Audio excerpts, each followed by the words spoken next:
Hello everybody, welcome back to another episode of Foxybox's map making with Sparks. We're on the roof today.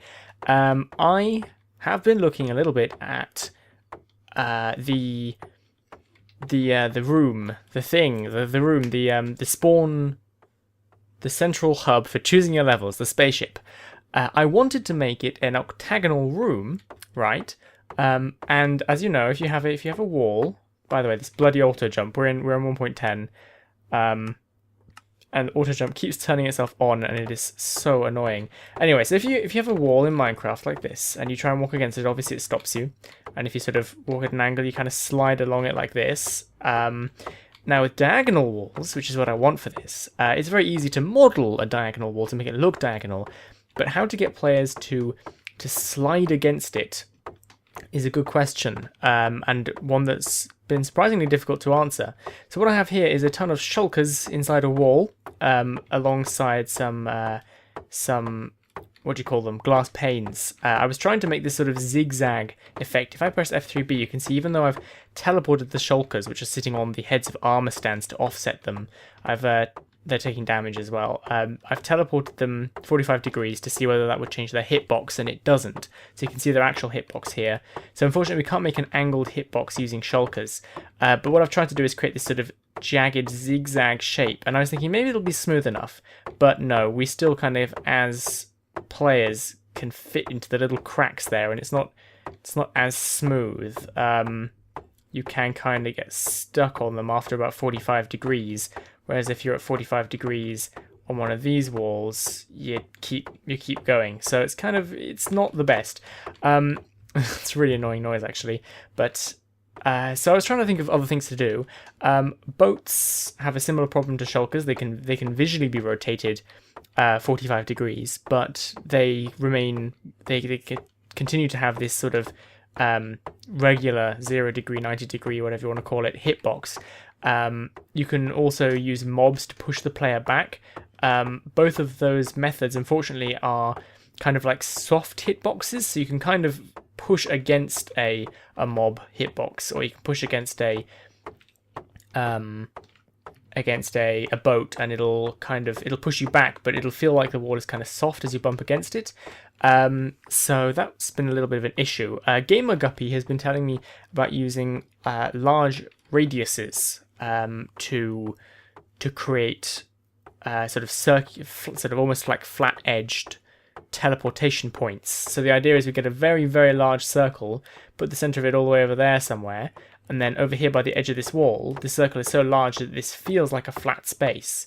And we teleport anybody who's outside of that circle range backwards a certain distance. So we can try that out. I don't know how jerky it's going to look, or anything like that. So I'll have to see kind of how that behaves. And I stress this is a visual. This is not a visual issue. We can very easily create 45 degree walls using block models. So it's literally just the hitbox issue. And we are going to be trying to solve this in some way during this video. So do finish watching the video before suggesting methods of doing the hitbox. Although feel free to suggest some if I do miss them in this video, and they might work. So yeah, let's try. Actually, you know what? I'm going to try getting a bunch of mobs and seeing whether there's a certain number of mobs you can have where they push against you equally as much as you push against them, if that makes any sense at all. Let me try that out a second. I appear to have turned mob collision off due to the villager bubble being used. I thought that was a team setting? Okay, so no AI mobs can be pushed by the player. Okay. And they don't stay inside each other. Damn. Right, so I'm putting an armor stand here now, riding it with a creeper riding on it, with a no AI creeper. So we should be able to try that out. Okay, so we've got one creeper here, kind of pushes me back a little bit. Let's try like 10. See, that like physically launches me back, which is not really great. So maybe that's too many? Like, what does 5 do?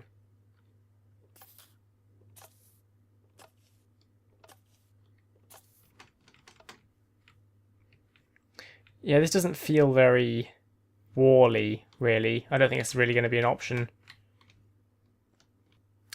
By the way, I redid the jumping mechanic for jumping on crates. You know how we were often jumping on crates and they were not breaking? I've changed it. I've moved it up here in the same section as the velocity and in air, so it works out whether you're in air or not, and your velocity sort of in line with this box breaking system. And now, before, it would check for a crate below you and destroy it if you were still in the air. Now it only does it if you land. So it actually waits for you to land and then calculates whether or not to break the crate, which I think appears to be much more accurate and not breaking things. So that's good. I need to get it to break boxes if you land on the edge. And, oh, did I just... I think I just landed on the edge of that. I think it's fine. Because currently, like, here, I'm only checking directly below me right now, so you have to land on it, but I just need to add the extra commands to make sure that it works for the corner guys. There we go. Lovely. Right, so our shulkers were not working, our mobs were not working, so let's try an angled thing. So Gamer Guppy was talking to me about this a little bit, and we're going to try that out. It's going to use a large radius to consider this a flat wall and teleport us backwards. So there's a little bit of maths involved in getting the right distance and radius and stuff. I don't really... This is not my strong point in the slightest. So I'm not really going to explain how to get the radius because I don't really get it myself. I'm just going to use this example. So the center X and Z for this wall are -19 and -7.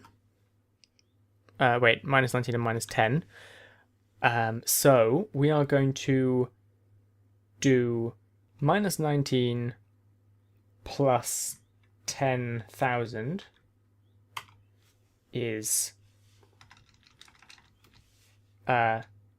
9,981. So we're making a circle with a radius of 9,000, with a circle whose position has its center at 9,981, and obviously 10,000 minus 10 is 9,990. Right? I think so. 9,990. So that's the center of our circle to get the edge on this wall. So we're going to take those coordinates, put them in a command block, and we're going to TP at E.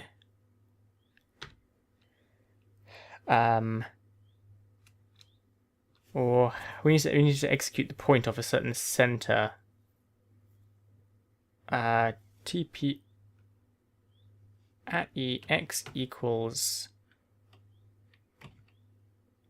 9981, y equals whatever this y is, which is 111, z equals 9990,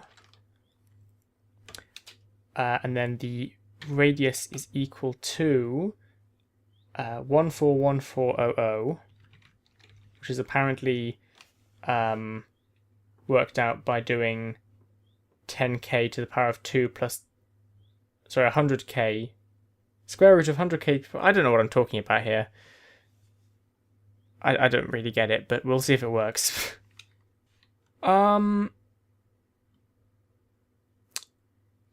That's not good. See, I was told that large radiuses were not laggy.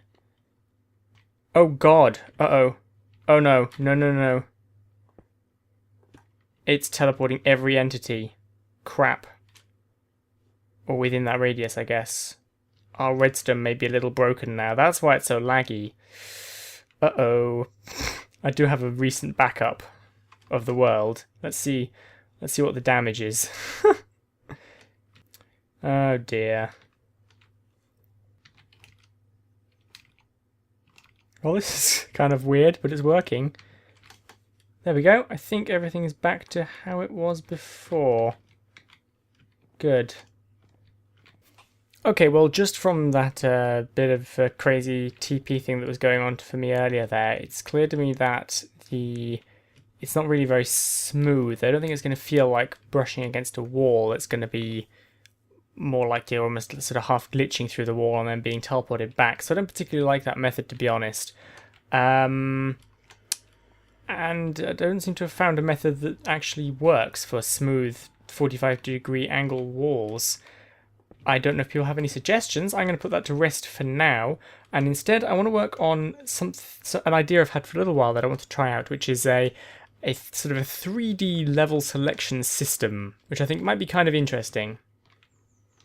Okay, so originally I was going to use the screen, sort of the HUD built into the window of the front of the spaceship to have a level selection screen. So it'd be kind of like those sort of like a windscreen for the spaceship where you can see the stars and everything outside, and then overlaid over the top would be a sort of 2D model of the solar system that you're currently in with a list of planets, and you kind of sit in the chair and you look at them, and whichever one you look at is selected, kind of like the level selection system we have in the cell at the start of the game.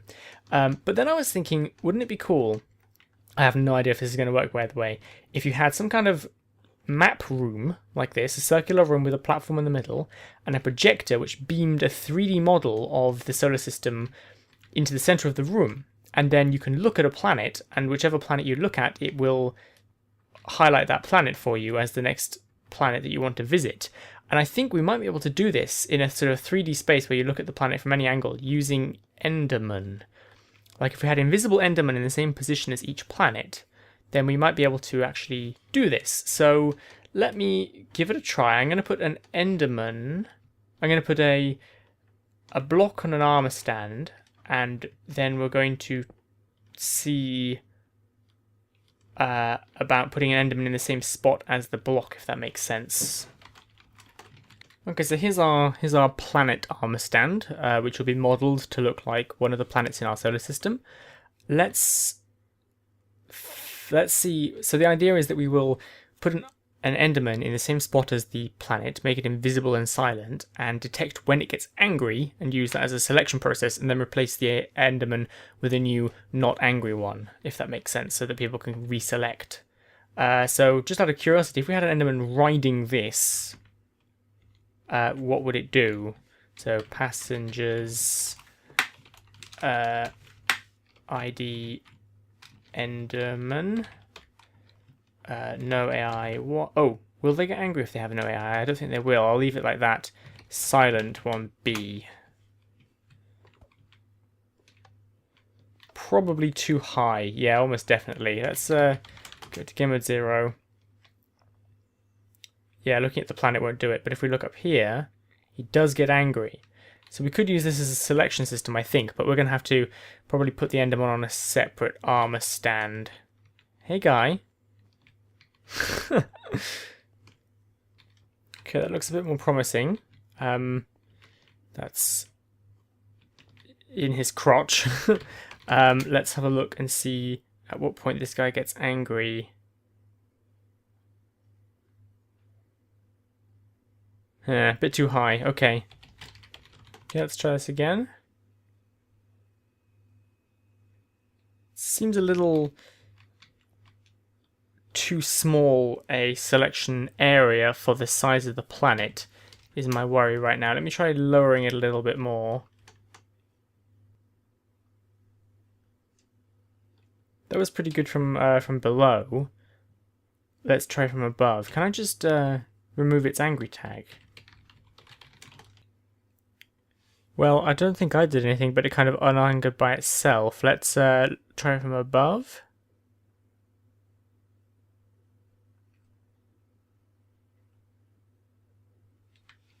Okay, so already angry? Let's try relogging. Oh, that'll take me back to the start. Damn it. I may have just discovered a massive flaw in my plan here. Apparently the angerness of an Enderman is not stored as a tag on the Enderman. It's like the amount of time.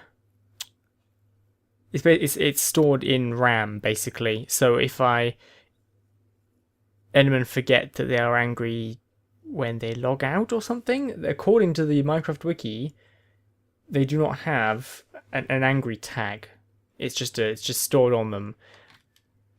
So I guess we can't actually detect when an Enderman is angry. That's kind of annoying.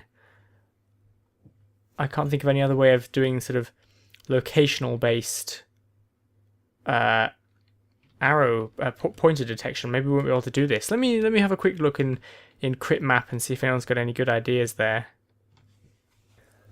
Well, the general gist of this seems to be that you cannot detect whether an Enderman is angry or not, which is a real shame. But we tried it out, and at least we've done some experimenting and learned something new from it, which means that I guess I'm gonna have to go for the original GUI on the screen style display idea. So yeah, that's we'll live with that. So if you're wondering why there hasn't been quite as much in terms of content for Foxy Boxes recently, partly I'm a little busy, but also I've been doing a lot of off-camera work on the sort of more of the planning side of the map. So for example, those of you who follow me on Twitter will be really up to date with all of this, and I do recommend that if you want sneak peeks and things at Accidental Games, follow me on Twitter. There's loads of news there.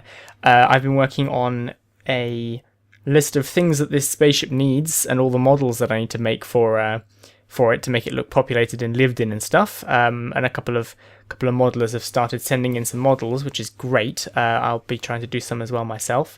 And so I'm kind of working on the design of the spaceship. And yeah, there's a couple of models that people have already sort of sent over in the early stages of being made. So that's a fair bit of work right there. And just, yeah. So yeah, a bit of a shorter episode. But thank you for watching, and I'll see you next time. Bye.